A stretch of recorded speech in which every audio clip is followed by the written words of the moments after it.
Welcome to Talking Beards, an entertainment news podcast all about the facial hair lifestyle and the people who use their beards and mustaches to help change the world. Join your hosts, World Goatee Champion Aaron D. Johnston and two-time National Goatee Champion Scott Sikora as they talk about all the important issues in the community, from charity events, competition news, styling tips, breaking news, and much more. Tune in every Tuesday at 8 p.m. Eastern as we stream live on all social media platforms as well as talkingbeards.com and answer all of your questions. Join in our chat room and be a part of the show each week as we give away great prizes, compliments of Honest Amish. I am your host, Aaron D. Johnston, and I am Scott Sikora, and we are Talking Beards. So let's get on to this. So yeah, we touched on it a little bit. We're doing this competition, and everybody might not know who are our. What would you say? What do you sound like a pirate now? Arr. Recipient. That word, the recipient of our charity beard competition will be Josh Druin, and we're going to bring him on so everyone can learn who he is. So, but you have to say it right, though. Recipient. Okay, good. Right? You did.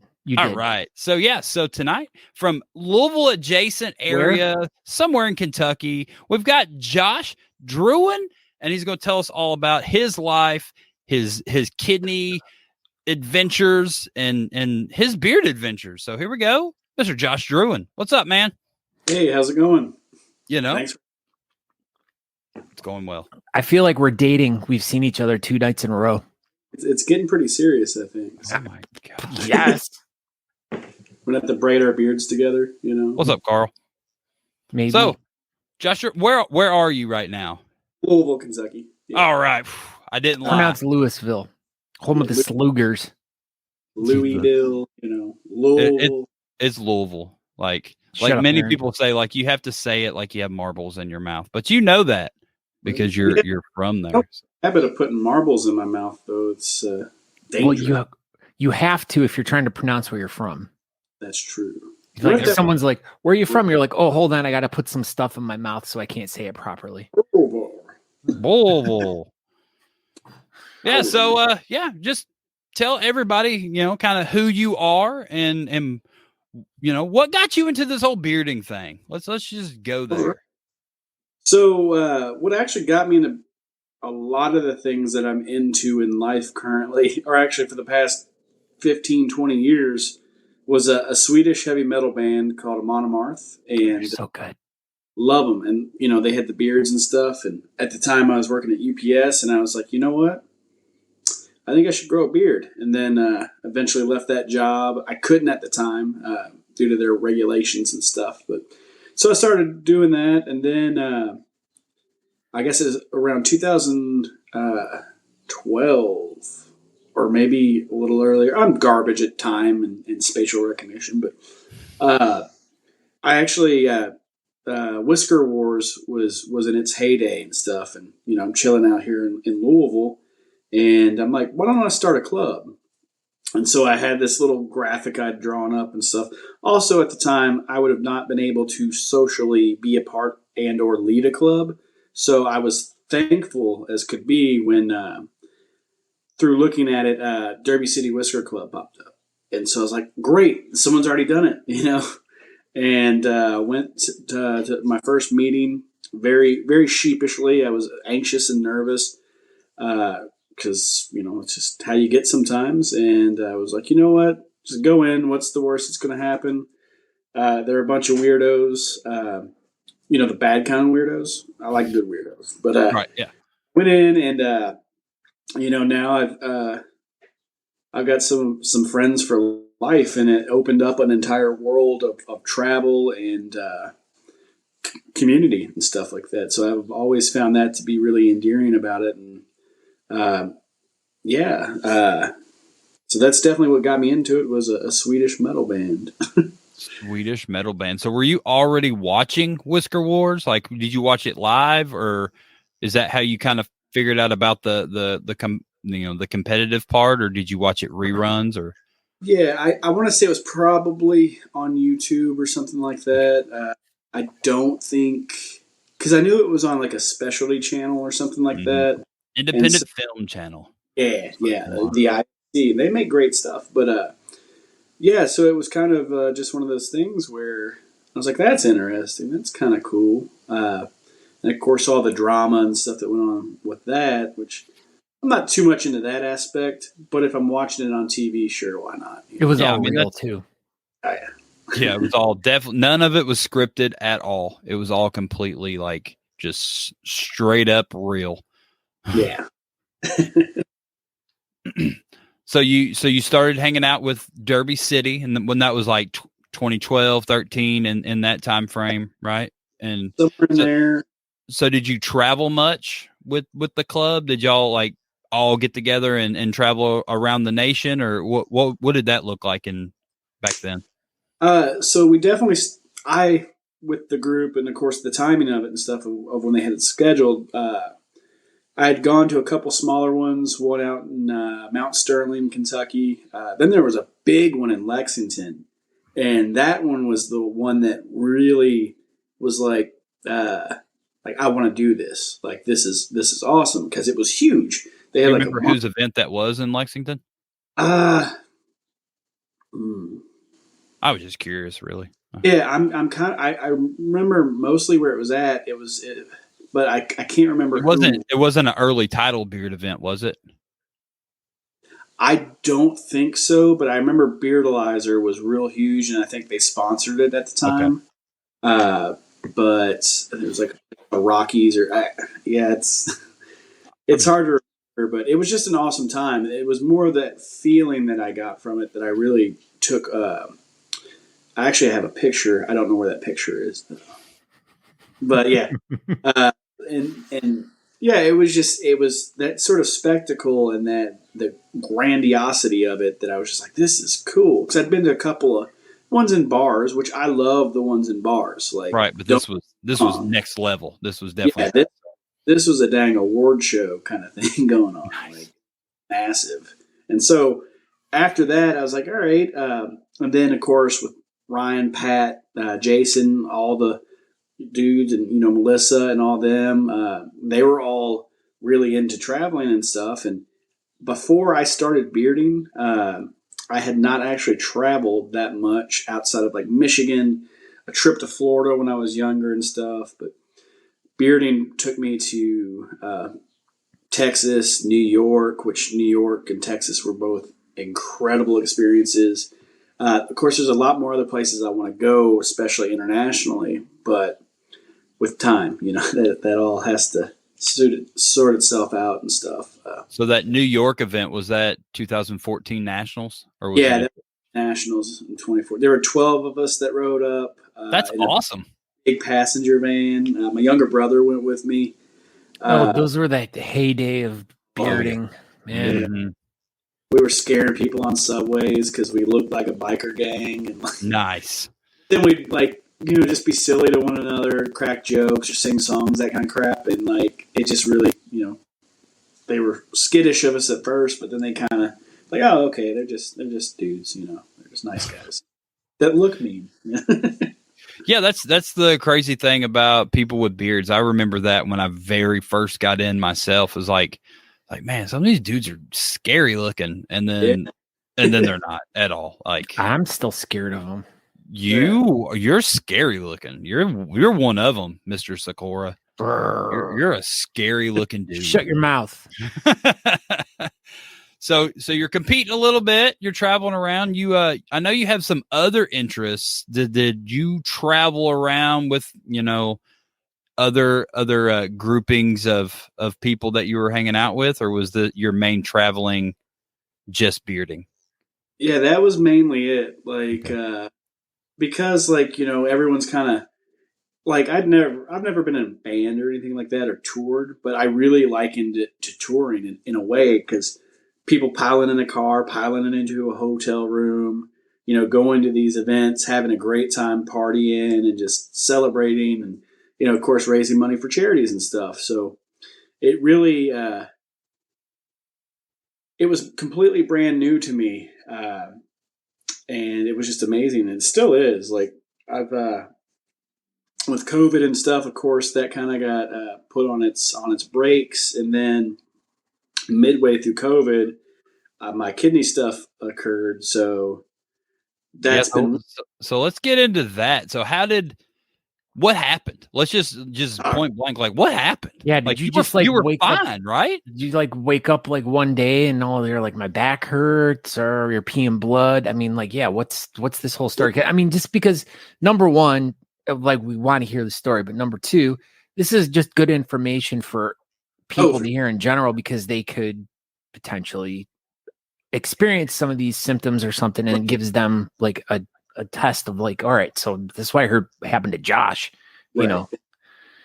Yeah, so it was about 2007. I was working at Amazon at the time, and I herniated 2 discs in my back. Ended up having to go to the ER and stuff like that. And so from there, they gave me pain meds and all that kind of stuff. And to me, the pain wasn't bad enough. And ibuprofen and NSAIDs took care of it. I had a couple uncles who got on prescription pain pills and moved on to heroin and stuff like that, and they passed. Dude, it happened to a lot of people. Yeah, and it was all within like 6 months, and so I didn't want to go that route, and so I was taking a lot of Aleve and Advil and that kind of stuff, which is extremely dangerous. Apparently. Yeah, it'll wreck your stuff. But I also had some other kind of pre-existing things. There's thought that when I was hit by a car when I was 5, that it caused some trauma. But also, that's 32 years later. It's like, hey, here I am. I'm back. So it kind of like I didn't know about that, but I also have a condition. It's what's the word? Luckily, it's not hereditary. It's just in your genes, basically. But it's called glomerulonephritis, and just crappy kidneys and stuff. And of course, my diet was crap and all that. But yeah, I constantly had back pain. But I was also a plumber, so I was just like, I'm working, physical labor and stuff like that. So there's going to be some aches and pains. The only real symptom that I felt like I had, that I had noticed for a while, was apparently when your kidneys aren't functioning as well, your urine becomes foamy. And so it had been like that for so long, I just didn't, it was normal. So how long were you peeing foamy pee? Years. Like years? Oh, yeah. Wow. So you were just ignoring the little symptoms. Yeah, but I have been going to the doctor semi-regularly, checkups, not every year.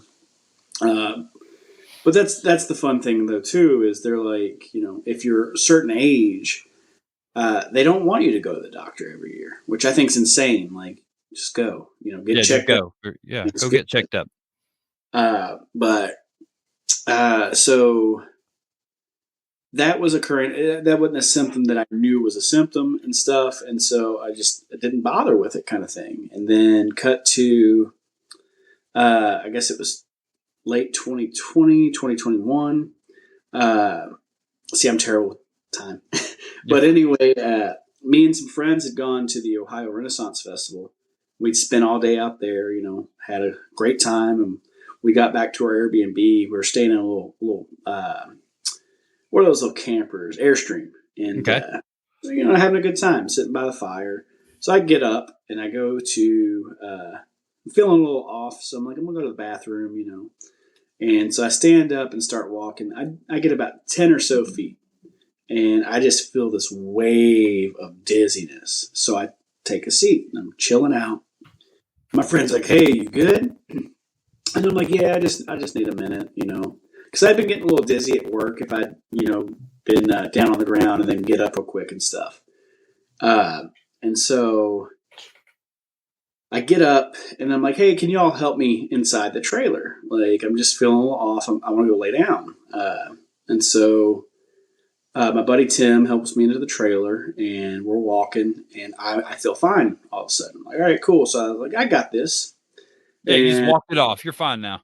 yeah. I mean, that's the way I've honestly always been for the most part. And so I take a few steps. Next thing I know, I'm falling down, and so I hit the ground and I start like army crawling towards the bathroom. So I'm like, I got to throw up. And I get about to where the bathroom is. It's like another 10 feet or so. And then the nausea goes away completely. And I just I want to lay down against the bed. I want to sit up, you know. And so I'd spin myself around and I'm sitting there.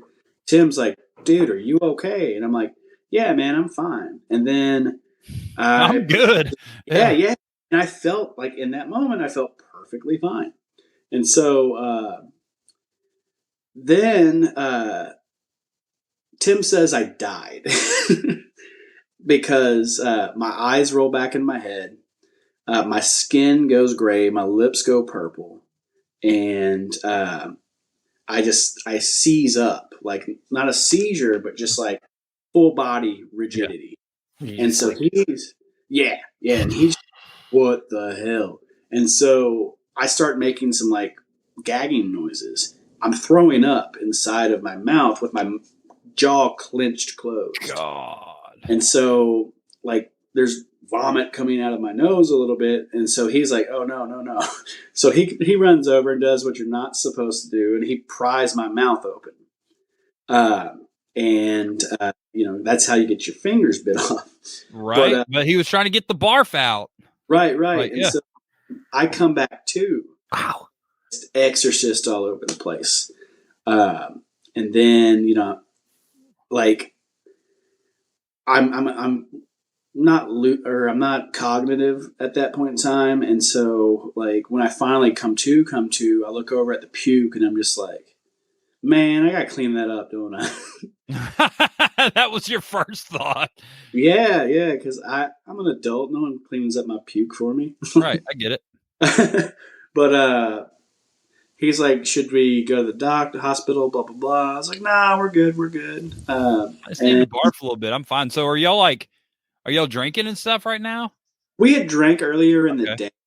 But so like, maybe you're just kind of like maybe dismissing it to that or something like that? Something like that. And so, you know, I come to and like, you know, I'm up and about. I'm walking around perfectly fine. Everything's good. Like it's gone. It's past. And, you know, he's like, I still want to go to the hospital. I was like, no. I'm like, I'm not going to ruin this trip. You know, no, I'm good now. I'm stupid dude shit, basically. Yeah, I get it, dude. I'd have done the same crap. It's a severe medical emergency. And I'm just like, it's good. And so he's like, well, we're going to go tomorrow. I was like, no, we've got another day of fair planned. And so we end up going fair and I'm fine the whole day. But then I get back to Louisville and my doctor had actually left me a message Friday afternoon, a voicemail that I just didn't see. And we had been doing some tests and stuff because I was showing, I've got sleep apnea too, because why not? Just give me all that crap. And so we were doing blood work and stuff for that. And she called me and was like, hey, you need to get admitted to the hospital. Your kidney function's at 7%. Oh, wow. So, yeah. And so basically Monday morning, got checked in. They did a bunch of different tests. They did a biopsy. They had to put a tube catheter in my chest to be able to do dialysis. Oh, so they just went right in. There's like, we're doing dialysis now. Like this is just it was bad apparently. 7. That's yeah. What's Natalie at? Like 19 right now. Oh wow. Yeah. But I mean, I'm so thankful that you and Natalie know about it and like working on it and stuff. It still sucks, but like having that education is a really good resource to stay healthy in that. And but I was in the hospital for like 9 days. While I was there, my catalytic converter got stolen off my car. Good Lord. Oh, I was so pissed. Like, Oh, imagine. So how was that when you got out of the hospital and started your car? Did it scare the crap out of you? well, yeah, I Yeah. had scared everyone else Uh, because I knew what was going to happen. But it sounded like a Harley, and I'm like, luckily the hospital was only like 5 minutes from where I lived, but so it made any sort of driving anywhere just miserable. I can imagine. But and then from there, basically, that's how it all sort of happened. And since then I've been doing dialysis 3 times a week. They took the chest tube out, which Okay. that thing sucked because you couldn't take showers, you couldn't take bath. You could take showers, but I'd spend 20, 30 minutes taping it off because you don't want that infected. So it was just like this elaborate process. They finally put a AV fistula in my arm, And which that has like a cap and stuff on it. no, they needle me every time Okay. with the free Sunstraw needles, and yeah, it's very interesting.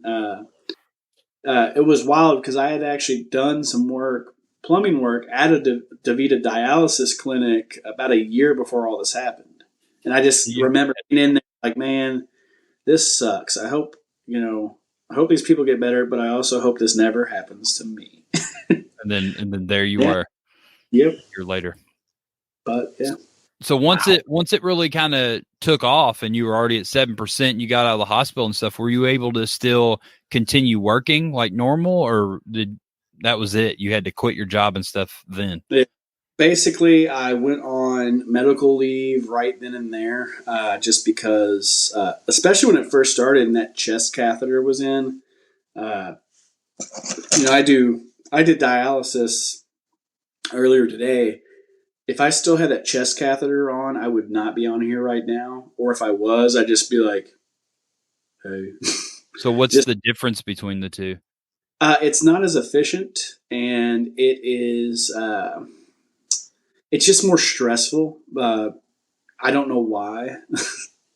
I probably should, but it's just a lot more stressful on the body, and it's not because what happens, of course, is you retain fluid, and then you also retain toxins because your kidneys aren't filtering those out.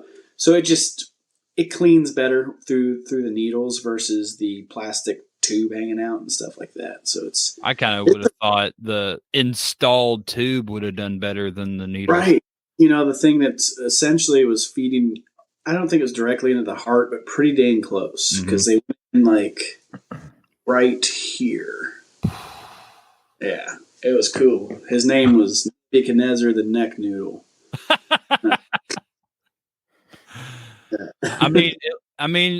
You had some sort of humor about it, at least, I guess. So, I mean, that's probably what can you really do? I mean, you have to deal with it, and that's how I handle most serious situations, is jokes. Like, I get that. I don't know what's wrong with me. So you're a fun-loving guy who was in a shitty situation. But yeah, go to the dang doctor. Get checked out. Because, all the time we're hearing about people who have something, that's just lurking. And it's terrifying. And it's always, it's not going to be me. It's not going to be me until it is. Until it is. And, of course, it's getting or obtaining medical care and stuff like that can be extremely hard for people. But that's like my brothers and sisters. I've got 3 brothers and a sister, and I'm just like, just go to the doctor. Yeah, y'all should probably get your kidneys looked at, maybe. And they've all got kids and stuff, and they're just like, well, I don't want to know if I've got something. Yeah, you do. Yeah, you do. You do. Like, especially if you can get ahead of it. Because had I known my functionality was, 50% at some point, I would. Yeah, were you not feeling weird at 50? You're just rocking and rolling. Just a little bit of back pain, and then having dizzy spells.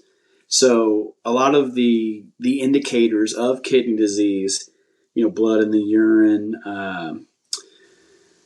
the severe back pain and stuff like that. It was never that bad for me. That's why I was really confused when she said 7%. Yeah, dude, wrong. That's wild that they didn't catch it, or you didn't catch it, or you didn't. No one even thought about it until you were all the way at 7 already.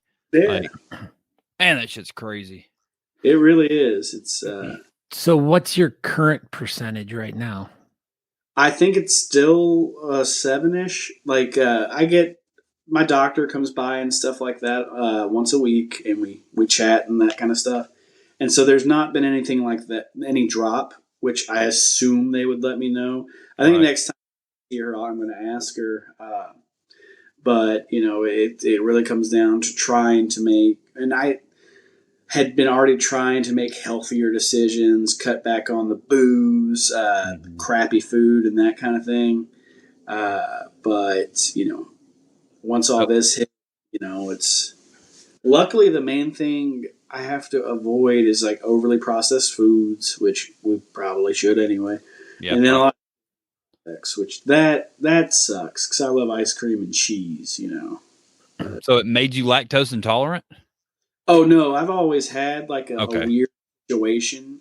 So a lot of kidney patients and stuff, they'll retain those toxins and stuff like that. I feel like I'm gonna start talking to you about crystals here in a minute. Part of it. We need to. I mean, it's good. It's good to inform everyone. Yeah, absolutely. But so part of it can be retaining of toxins or minerals and stuff. Like potassium's great for you, but when all this first happened, my potassium was through the roof because I wasn't eliminating that waste, and that can cause heart attacks. And then, of course, phosphorus can cause. That's about the only thing I still have that is elevated is my phosphorus, which that also can trouble the heart, and then causes bone and joint issues. So, like at any given time, my joints just hurt. Like that's just life now. So if I'm ever out and about and I've been sitting down for a while and I stand up and it looks like I'm walking funny, that's why. It's just my bones are weird now. So Corey had a question. Yep. It sounds weird, but he wanted to know: did your nuts hurt while you had the back pain? Was it you didn't have any like weird sensation in your testicles or anything? No, none. Huh. There you go, Corey. There's your answer. But Corey, if you're having weird nut pains, get that checked out. Yeah, dude. Absolutely. Yeah. Well. And like earlier, Marty wrote here, he's like, health is one thing you don't want to mess with. And that's why yearly checkups are important to see how we are doing and to talk to a doctor about what's going on. So, yeah, absolutely. Like it's, and naturally we're all getting a little bit older, Absolutely. We are. When did that happen? I don't know, but it did for sure. It happens real quick on you. So Josh, what's your day-to-day look like now? So you can't work at all, and are you still able to do like, because you did like not LARPing, but you did like Renaissance fairs and stuff, right? And you like dressed up and you would you like reenact battles and stuff like that, right? So what were you doing, and are you able to do any of that now? It's like a 2-part. Kind of, sort of. So basically, when all this went down, prior to, I'm with a stunt performance group called Ulfithen Vikings, and basically, like you're saying, we get dressed up and we put on a show basically. So it's about a half an hour show where we'll do choreographed fight scenes. We use all real swords and axes and stuff. They're not sharp, but if you sharpened them, they're literal medieval weapons of war. Right. I mean, you still probably wouldn't want to get busted up the side of the head with one, even if it wasn't sharp. Yeah. We had a guy at the first performance I was at. We had a guy who basically an accident happened. It was rainy, and one of the swords just glided across the side of the dude's head.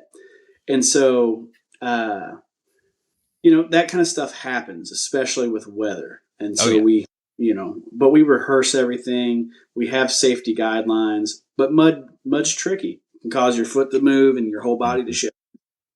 And so he got caught by just the tiniest little burr on the side of the sword, but because of the rain and the sweat, it looked like, just a wound. And so that kind of stuff happens. But I kind of just fell in love with it, and that's also the what I was talking about earlier with Amon Amarth. That's what got me into Viking stuff. Okay. So basically, I owe my whole life and personality to a Swedish metal band. But so I stopped doing the stunt work. I don't do any of the fighting anymore, just because with my left hand, I can't lift over 10 pounds. And I have to watch what I'm doing and stuff. So any of the cool stuff I used to do like that or snowboarding, I'm not going to do. It's not worth messing my arm up or anything like that, compromising myself further. Mm-hmm. But luckily, one of the other things I do with that group is I do a lot of the storytelling, and I kind of MC the events and stuff at this point because it's intense, like, especially if it's hot outside, and we've got people doing back-to-back fights, giving them that break to where they can rest or get water and that kind of thing, and not, run the show essentially. So that's basically the role that I've kind of moved into. And then I also do some rune reading, which is divination, based on, runes, which Vikings and stuff used and followed and that kind of thing. So you can definitely still participate with your people. Yeah. You're just not able to be extremely physical, but there's other things that you can still do. So you're still at least getting your outlet, and you're still able to hang out and do your hobby and stuff, but you're not enjoy things in your life that you can enjoy. Right, for sure. And that's, that and bearding are my two hobbies. Those are the things that I do. It's just, I do miss fighting. And of course, if I do get a kidney, or when I get a kidney transplant and, get healthy again, I want to go back to it. Cause the arm, the fistula that's in my arm will come out, and all that kind of stuff. And I want to get back to really doing. But as far as I've been looking for some part-time work, some low impact kind of stuff, so Mondays, Wednesdays, Fridays, I'm pretty much useless. I'll, do some chores possibly. But it's just, those are low energy days, and that kind of thing. So trying to find places that can accommodate that, as well as the weight restrictions, that's just really difficult. And but I'm definitely looking into getting some part-time work, and also that messes with like your disability, right? And it's bizarre to me. It's a lot, and I mean you're trying to get healthy again. So I mean, really, probably the best that you didn't work. Probably. But I can imagine just wanting to, normal. Yeah. The first 6 months, I was like, this is awesome. I was catching up on video games and all that stuff, and now it's just awesome. Ran out. Yeah. Right. Like I'll just stare at the wall for a little bit. So you brought it up earlier. How is your kidney transplant stuff going? Are you on the list? Like what? Yeah. So I'm listed with Louisville and Lexington.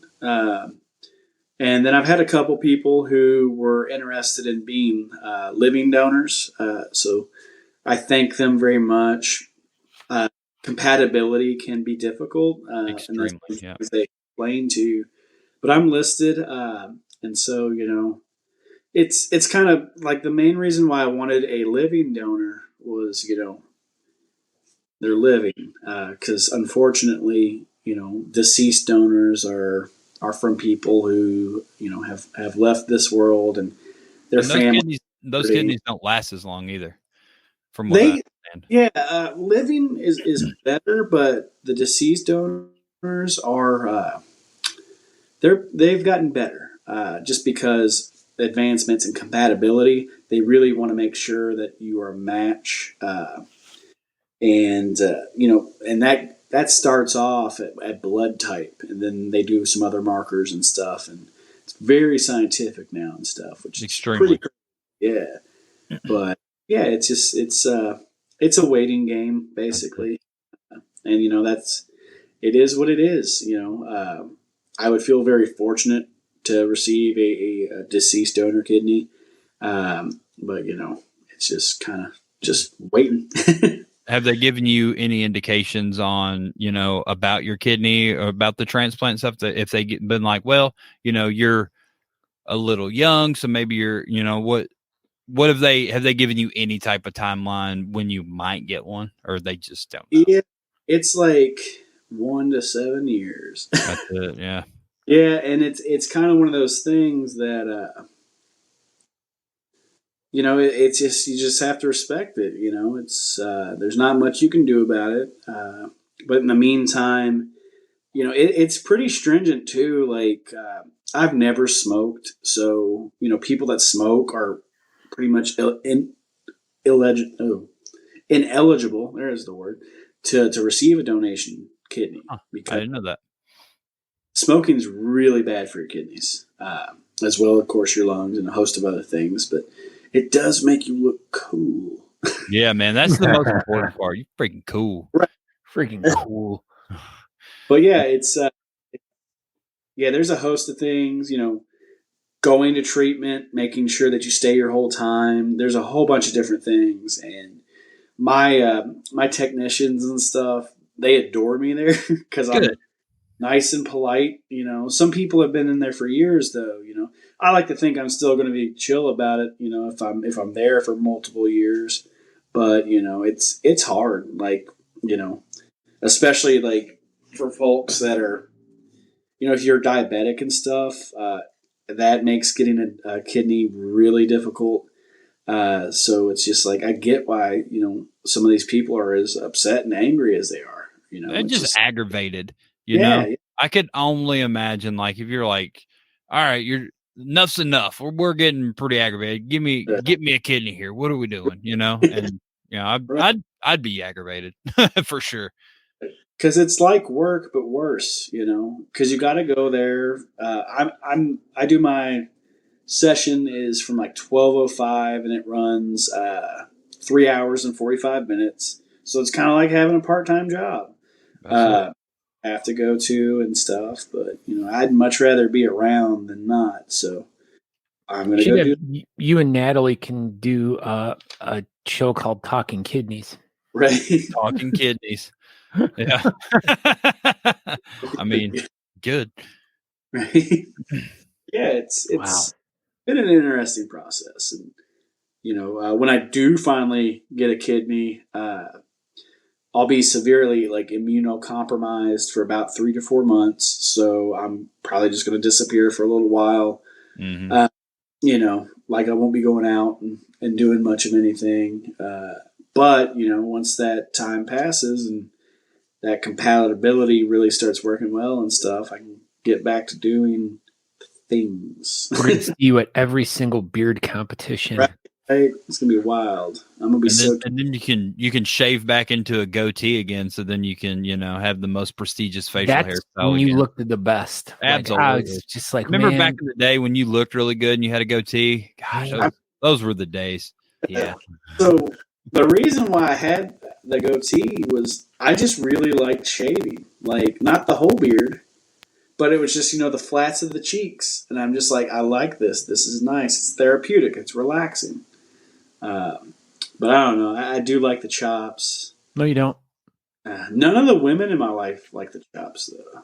Because that sounds like a bunch of even good as a women cartoon character, you look silly with chops.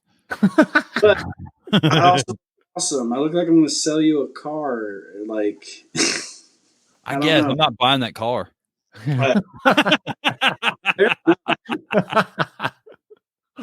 Well, thankfully, at least you're not a whaler. Yeah. That's true. At least I know some great whalers, but no, wait a minute. Those two words don't go together. Mm-mm. Fair enough. Great. I mean, if you change one of the letters, grape whalers, yes, there are grape whalers. They are grape whalers. T-Had's a really grape whaler. Yeah. I don't know what that is, but it sounds good, though. Sounds good. I like purple things. Well, Josh, thank you for stopping by and telling everybody about who you are and letting us all in on your kidney journey, as unfun as it is. But man, hopefully a kidney pops up and you can go into hibernation for a few months and come out a whole new man. For sure. Thank you all for having me, and it was really cool being on here. I haven't done a podcast before, so this is awesome. There you go. You started at the top. Now there's just only one way to go down from here. Wow. All right, y'all take it easy. All right, Josh. All right, Josh. We'll talk to you in a few weeks. Thanks. Later on. That was good. That was good. Yeah. I didn't 7%. That's just 7. I mean, I don't know a tremendous deal about all of that. I mean, like literally I live vicariously through Aaron with his things that he has to deal with Natalie and, them going to appointments and always kind of being like talking to them after they're leaving or whatever. And kind of hearing the stories about, all the things that she has to go through and things that she's going to have to go through and stuff like that. And just, the kidneys it's a tough one, man. Like, I feel like there's a lot of other sicknesses that you can go through that are easily fixable or not as like long and drawn out. And it's just like the kidney situation just seems like it would be, I mean, especially knowing from how Natalie's dealt with it. It sucks. Yeah. And like a lot of the same stuff that Josh was talking about, I was like, yep. Natalie deals with all this, the joints and the nausea and the room spinning stuff and all that good stuff. But man, freaking sucks. I can't imagine. I've passed a couple kidney stones and just, I can imagine having to deal with that pain pretty much all the time would be pretty sucky. Yeah, definitely. Yeah, definitely. That leads us into why we had Joshua on the show tonight. We don't have a whole lot of time. He definitely stayed longer than I anticipated, but it's fine. So he had a lot to say, which was good. I mean, that's what we wanted from him. 100%. So here it is. This is why we had Josh on. He's the person getting the money from our charity beard competition, because I can't say that one word, but recipient. There it is. That word. He will be getting the money. Talking Beards, the club, the competition, volume 3. There's an event page on Facebook. You can find that event page, and then you go and you click the Eventbrite link, and that is the ticket link. What? I was on my other computer here. It transcribes as you're talking, and when it got to you trying to say recipient, like it just skipped over the word. Yep, that's how well I can't say it. Yeah, but here we go. See, there you go. There it is. Recipient. It said shut up, recipient. Recipient. Okay, so here we go. So you go to the people are laughing. I know, they're having a good old time up there. Good old time. So yeah, so go to the Facebook event page, or you can just go to Eventbrite itself, and then you can search for Talking Beards. Either way, go to the Eventbrite page. That's where our tickets are. You pick your category, and you can donate whatever you want, Scott, to donate in that category. So we did it so you could do $5, $10, all the way up to $1 million if you want to. And if you do $1 million, you will win Best in Show. So keep that in mind. Free T-shirt too, and a free T-shirt. So go to your category, donate whatever you can, and then you're done with Eventbrite. You are now registered. So now you can go to the FHL app. If that is working on your phone, you go to Talking Beards, the competition in the app. You click on compete. And then after you click compete, you click your category. And then at the bottom of the screen, you click compete again. And then you'll be prompted to upload your picture. And then you're all done. But the cool thing about what Brett has done with the app since the last time we did a competition, you can upload your own picture and you can change your own picture, because that was a very common theme the last 2 online events we did, because people were like, you know what? I don't like my picture. Will you change it? Will you change it? And some people were really bad about it. And we changed their picture multiple times. So now you can do it yourself. So what we may do next week after our guest later in the show, we might do like a quick walkthrough, like, hey, if you download, so as whoever's listening, whoever's here, whoever listens in the future, make sure you get the FHL app. And then next week we'll bring the screen up. We're going to show you what it looks like, and we can walk you through how to sign up for this event. Make it as easy as possible for you. Now, with all that being said, there is an issue with the FHL app. And if you have a newer Android phone, it may not download properly and it might not work. Now, what some people have done is they've gone to, tablets that they have at the house, or, their kid's phone or something like that, just to download it. And then tablets they have down the street in the neighbor's driveway. Yeah, whatever's going to work. And they're still able to download the FHL app on a older device that they have laying around their house. But if that is just not something that you can do, you can still compete. You do the Eventbrite thing, you donate to your category, and then you just send me, Scott, Natalie, talkingbeards1@gmail.com a message, whoever, and we'll get you a picture in there, and we'll get it loaded in, and you'll tune in on the 27th and watch the show live, and you'll see your little pictures scroll across, and maybe you'll win. Maybe you will. We don't know. But there you go. Yeah. So, see, yeah, there you go. Done. It's super easy. That's cool. I added a donate only feature a couple days ago because a couple people that, the people that don't really compete really, but they support, they go to the events, and they're not necessarily Whiskerinas, or maybe they're dudes that don't even they just don't like competing. It's just something that they just don't like doing. And that's fine. There's a link on there. You can still go to the Eventbrite and you can donate whatever you want, and you can still participate in the event. So you can still help Joshua out, and Big Papa Bougie's in the house. My gosh. He came in, and he just came in with it, and I freaking love it. Just accept it. Just accept it, Big Papa Bougie. But that's pretty much our show. No, it's not. What else do we got? Because there is some big news that we need to, not big news, but there's important World Beard and Mustache. Did we? Oh, we missed that. We did not talk about it. Oh, I meant to do that at the beginning. Dang it. Dadgummit. So, yeah, for the people that are going to Worlds, we have a little bit of an update.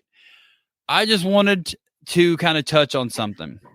So, the tickets for Worlds, if you are a competitor, we've kind of read the messages, or if you haven't seen the messages, just listen up here. So if you are a competitor and you compete on Friday and you've already registered, which you should have already done, you have bought a competitor ticket or an entry ticket for Friday.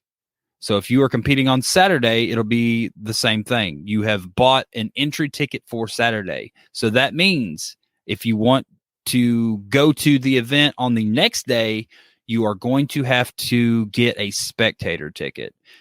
It is what it is. It's kind of the way it's all worked out. I think they're trying to figure it out over there. It's a big event. It's in another country. Everybody doesn't do everything the same way, but it's going to be fine.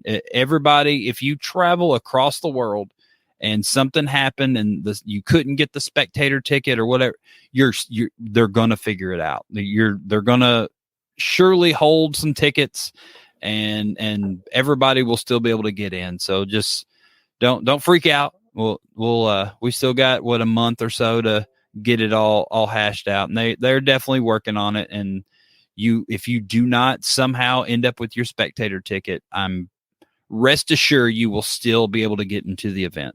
We will not be traveling around the world and not be able to go. So they understand, and the club's working on helping everybody with the situation. So keep that in mind.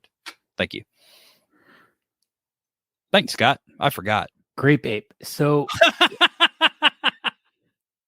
I'm giving this is my one for Johnny Rodriguez. So he can take this, make this into a patch. All he needs to do is put a whaler on him. What'd you say? The grape whaler or something like that? Traffic Ho Johnny. That's what I did that for. I didn't want to. Oh, what's up? Bearded Beak Hair. What's going on, guys? Yeah, you're driving. So this is the Belgium sellers of Honest Amish right there, the bearded beak hair. So they're coming over to Worlds to Burghausen, Germany. So that'll be cool to meet those guys for sure. Yeah, and also as we missed at the beginning of the show, and we'll kind of close the show out here with this.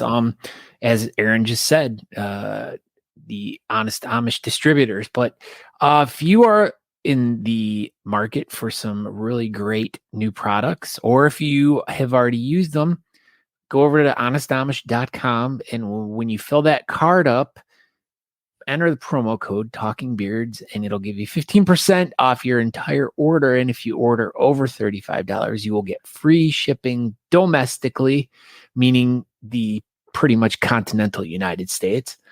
And yeah, so that's what you want to do. And if you know of any beard related events going on, please reach out to us at thebeardcalendar.com. If you are looking for beard related competitions or meets and greets, because you'd be eating bacon because of the Bacon Fest that's coming up. Bacon. But yeah, you can go to thebeardcalendar.com, and there's a list of all the events that are going on worldwide that we know of or that have been user submitted by you. So like I said, go to thebeardcalendar.com. Bacon Fest is this Saturday, which you can find out more information by going to thebeardcalendar.com. Look for the Bacon Fest. But yeah, so if you do have an event, let us know there so we can get it up on the calendar. And so then people can see it, and then we can get it up on our monthly The Beard Calendar YouTube video that we do. So there you go. Well, that was a very informative episode for sure. Josh, yeah, Josh was full of kidney knowledge. Yeah. Kidney experts. We're going to be you're freaking probably a kidney expert by now. Working on it. I've definitely learned a lot more in the last couple of years than I would have ever imagined. But yeah, man, that was it. I think that pretty well wrapped up the show. So thank you everybody for tuning in on our Wednesday night episode of Talking Beards. Next week, we have a very special guest. We're going to have Christian Feicht from Germany on next Tuesday to talk about Worlds. Yeah. I'm sure it'll be a tough episode. He's got a pretty heavy German accent, but we'll get through it. And so tune in next week. And if you have any questions about Worlds, I'm sure he can probably answer them. He'll be on here at 3 a.m. his time. So I don't know if he's going to wake up early or stay up late. But next week, he's going to party hard all night. He's just going to party hard all day and just all night and be ready to go. But yeah, next week is the special Worlds episode of Talking Beards. So tune in for that one. Until then, I'm Aaron D. Johnston. Check me out at Instagram, Twitter, and Facebook. Go ahead, Scott. And I'm Scott Sakura. You can find me at Scott Sakura, Facebook, and you can find me on all that stuff.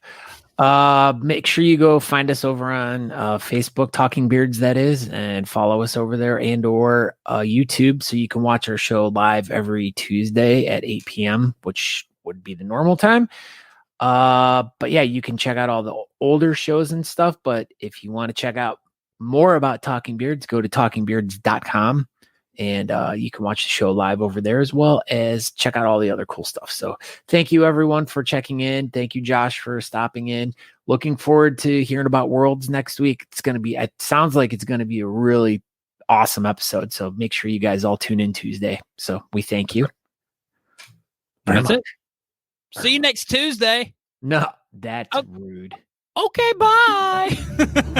Thanks for tuning in to Talking Beards. Make sure you go over to honestamish.com and use promo code TalkingBeards to get 15% off your order. Don't forget to tune in live next Tuesday at 8 p.m. Eastern at talkingbeards.com.